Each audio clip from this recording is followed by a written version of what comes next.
Jessica had married Tom for a great and bright love. She thought there was no better man in the world, and that they would live happily ever after until old age and die together on the same day.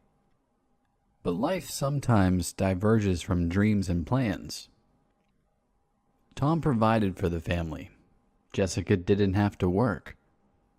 But in order for her to live comfortably and quietly, he was forced to go away often on business trips, and she waited for him at home, creating comfort. But over time, the loneliness bored her.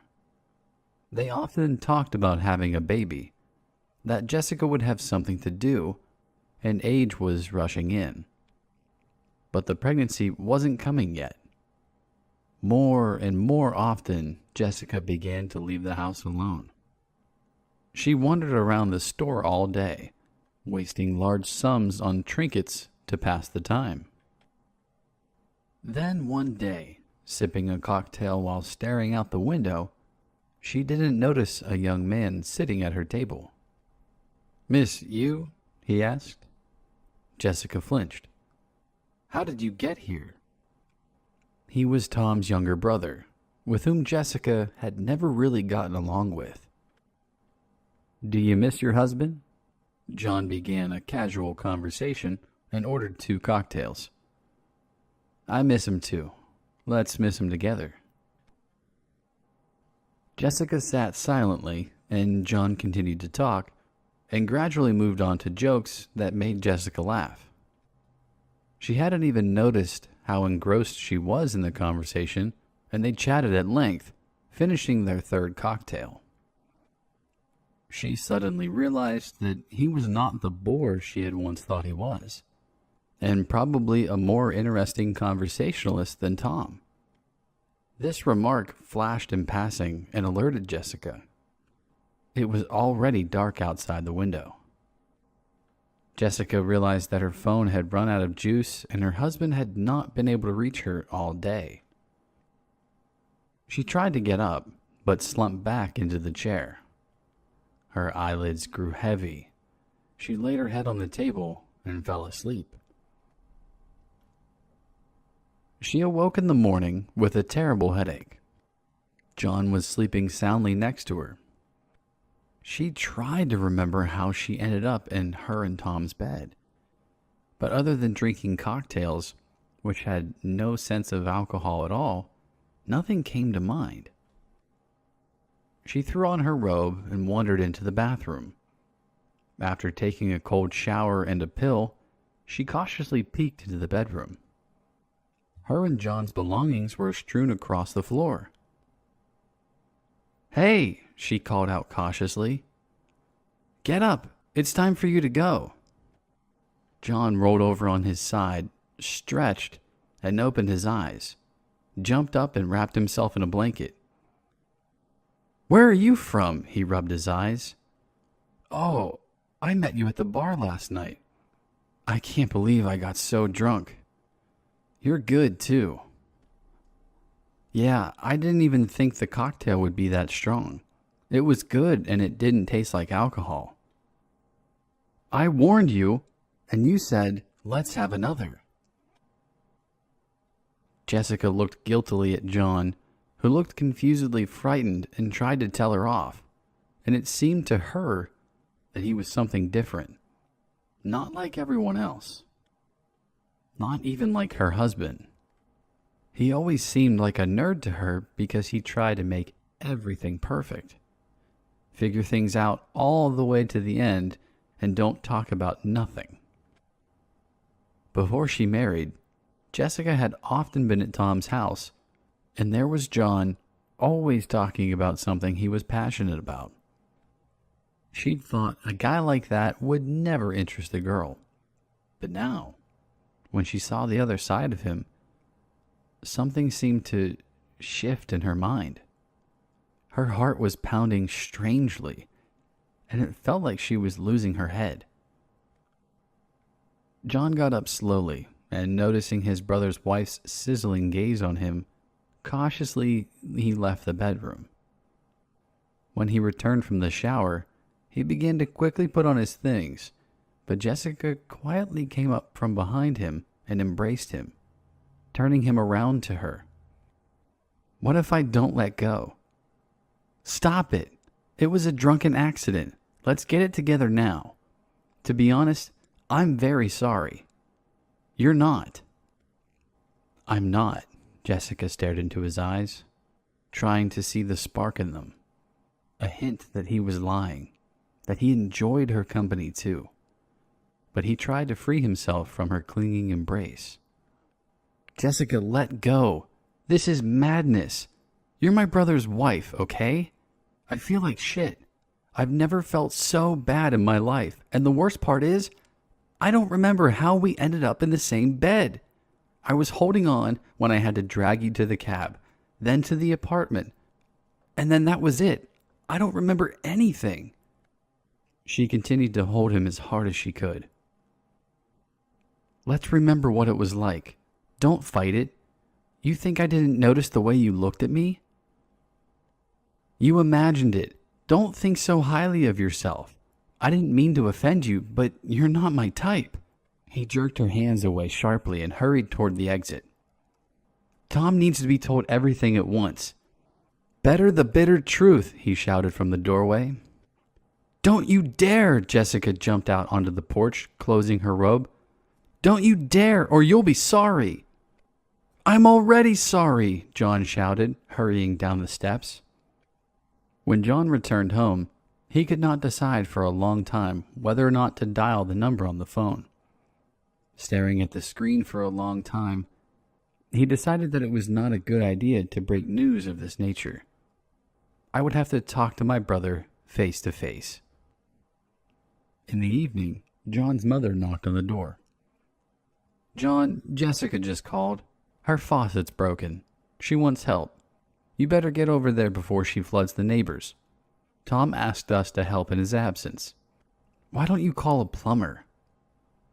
Well, why call a stranger when you can do it all so much faster? Go on, son. John grabbed his jacket from the coat rack, nervously pulled the toolbox out from under the cabinet, and began to put on his shoes. His mother noticed his strange behavior. Son, what happened? Well, if it's too hard for you to be distracted, let me call my father to come and see her after work. He's just finishing his shift. No need, I can do it myself. For the first time in his life, he answered his mother rudely. Well, I can see something's wrong. You shouldn't be driving in your condition, John. Mom, I'm sorry I snapped. It's all right, really. My nerves have been acting up. I had a tough assignment at work. I'm sorry. He kissed his mother on the cheek and left the apartment, deciding that he should have a serious talk with the restless Jessica. As expected, there was nothing wrong with the faucet. John didn't even have to take the tools out of the car. Jessica greeted him in a tight short dress with a frank neckline, and with her head down, she cried. John, I'm sorry. I want to apologize and explain. Let's talk, please. It's very difficult for me to be alone in this situation. Let's have some tea and talk about it calmly. Don't say no. It's my fault, okay? But I'm sorry. John went silently into the kitchen and sat down at the table by the window, looking out into the distance at the bright lanterns illuminating the small drops of rain. Jessica, sobbing, poured tea into cups. Here's tea, lemon, jam. I don't want any, thank you. Say what you want and I'll go. John, please, let's resolve this without conflict. I'm just afraid of Tom's reaction. Let's keep what happened between us. I'm begging you, please, as a human being. You yourself don't want to ruin the brotherly relationship you've always had, which has always been perfect. Don't you agree? He nervously picked up a cookie, held it in his hand silently for a long time, then took a bite. Jessica, as if unintentionally, slid a cup of tea toward him. He took a bite and then another bite, and drank all the tea. John, I'm sorry, but I couldn't help it. My husband hasn't been home for a month. I'm alone in four walls. I'm bored. Have you ever tried working? John asked and felt a strange relaxing vibration in his body. Jessica got up from her chair and moved abruptly, without giving him a chance to wake up, moved to his lap, wrapping her arms around his neck. He couldn't object. In his mind, he knew that it was wrong, that it shouldn't be like this, that it was his brother's wife. He shouldn't. But the sudden rush of desire overcame common sense. He picked her up in his arms and carried her into the bedroom, and when he came to his senses, he realized that the irreparable had happened again. "What did you put in my tea? I'm sure it happened for a reason." "Nothing," Jessica said. "You just couldn't resist me, that's all. Just admit it, honey. You have nothing to lose. Just keep quiet and everyone will be fine. Will you stay?" John gave her an angry look and left. A couple of days later, Jessica called her husband's mother again and asked John to come fix the iron. "Mom, I'm not going," John tried to object, but his mother insisted. "Your father has a shift at work today. There's no way he can make it, and Jessica said it was urgent to get the ironing done." Once again, John went in hopes of convincing Jessica to stop this nonsense. After a short conversation, John was about to leave, but the door wouldn't open. "Oh, we'll have to wait for a handyman, and it's already nighttime," Jessica said. John pulled out his phone and started searching online for repair shops, but no one was answering their phone. Only one service answered the phone, but they promised to come only in the morning. Desperate, John sat down on the floor by the door, wrapping his arms around his head, and Jessica whispered, "Go to sleep in the hall. Don't be afraid." "What have you done with the lock?" "I won't tell. You didn't want to go, but you couldn't find a reason to stay, and I helped you. Come on, let's go." John went into the hall and lay down on the sofa without taking off his clothes. And in the morning, they woke up together again in the bedroom. Unable to fight the situation any longer, John dialed his brother's number and without any preamble, informed him he had been intimate with his wife. Jessica lashed out at John in a frenzy. "How could you? You are out of your mind. Why would you do that? I told you not to do that. I would have talked to Tom myself." She ran to the door, deftly opened the broken lock, and literally pushed John out of the apartment. And slamming the door behind him, she burst into tears, realizing that life was broken and there was nothing to fix. She was afraid of losing Tom, and she didn't want to let John go. This strange feeling was keeping her awake. Her heart was beating faster than usual. She couldn't understand what was happening, and after lying on the bed in oblivion for a while, she suddenly came to her senses and realized that it was a fleeting attraction. She had succumbed to temptation for longing, loneliness, and sadness, and her love for Tom had gone nowhere. She was hurt, ashamed, and bitter at her own helplessness, at the shameful passion that had ruined her whole life. John returned home and very quickly packed his things, and without explaining anything, left home. He decided to go out on an expedition where he had been offered to go for work for a long time. His mother did not ask him anything, just shaking her head sadly. Everything was clear without words. Jessica soon found out that she was pregnant with John's baby. This made the situation even worse. By the time her husband arrived, she had packed her things, though she had nowhere to go. Tom, surprisingly, did not make a scene and cause a showdown. He went silently into the apartment, sat down on the sofa, and began an uneasy conversation. "I am ready to forgive you, because I love you, because I can't live without you. But if you have fallen out of love with me, and if what you did was serious and deliberate, then I won't hold you." Jessica burst into tears, and sobbing, tried to answer, which was very difficult for her. "My action was reckless. Passion and ridiculous desire have clouded my mind, but I still love you, strange as it may sound. I love you, but I cannot accept forgiveness. I'm not worthy of it. And besides, I'm pregnant by your brother. Tom clutched his head, clutching his temples with his hands. Jessica stood up, picked up her suitcase, and slowly headed for the exit. But he grabbed her by the arm. Don't go! I can't live without you. As for the baby, I couldn't tell you, but I've been diagnosed with infertility. It's my fault we have no children. I didn't know how to tell you. I was afraid you'd go away and not accept the news. Let there be a baby. Jessica threw herself into his arms. I'm sorry. I'm guilty before you, but even if we didn't have children, I still love you. 5 months passed. Tom and Jessica's relationship was slowly returning to normal.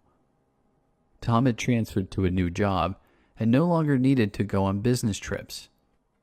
One day, Jessica felt sick and went to the clinic and learned that the fetus inside her was not developing. Jessica underwent surgery and retreated into herself. She was getting used to the idea that soon there would be a baby running around the house. Tom, too, convinced himself that he could love this baby, and that one chance for them to be parents collapsed in an instant. 3 months passed. To distract his wife from her gloomy thoughts and distract himself, Tom bought a trip to a sanatorium, and they went on vacation. The sea, the sun, and the secluded surroundings helped.